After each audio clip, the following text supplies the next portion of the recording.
Today, I can tell you the economy of Kenya is stable.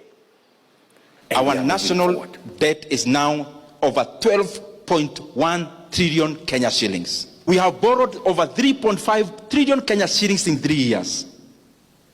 President Kibaki borrowed 1.2 trillion in the entire 10 years he was president. And therefore we have borrowed 3 times in 3 years.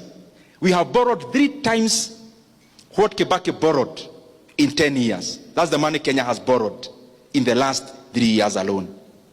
3 times what Kibaki borrowed in 10 years.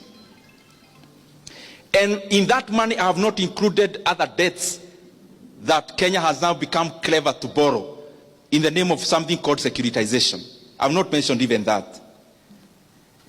It therefore means the economy of Kenya is borrowing 100 billion every month.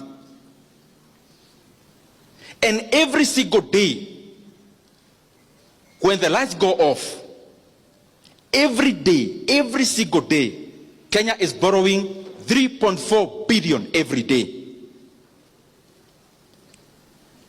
That we are borrowing in a minute. You can do the calculations and see. In an hour, maybe we are borrowing around 137 every 1 hour. I'm saying this because we are now headed to the elections. And what governments do, they focus more on re-election, and we forget that we have a country to lead after the elections. And what that means is that every time we are nearing elections, we start having something called fiscal expansion.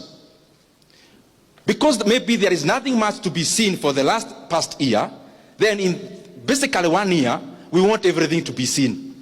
And therefore, what do? We become reckless in borrowing. Kenya is there now. That now our debt is 12 trillion Kenya shillings. I want to request that we do not have to put our country in that kind of pedestal in terms of borrowing. Kenya has always had development for the many years, but we never had to borrow that much. President Kibaki did a lot of development. He borrowed only 1.2 trillion for 10 years. Where is the 1.2 trillion we are borrowing every year going? To make the matter worse, anything you see with your mouth, with your eyes, sorry for that. Maybe the mouth is what is also being used somewhere. So I shouldn't say sorry. Let me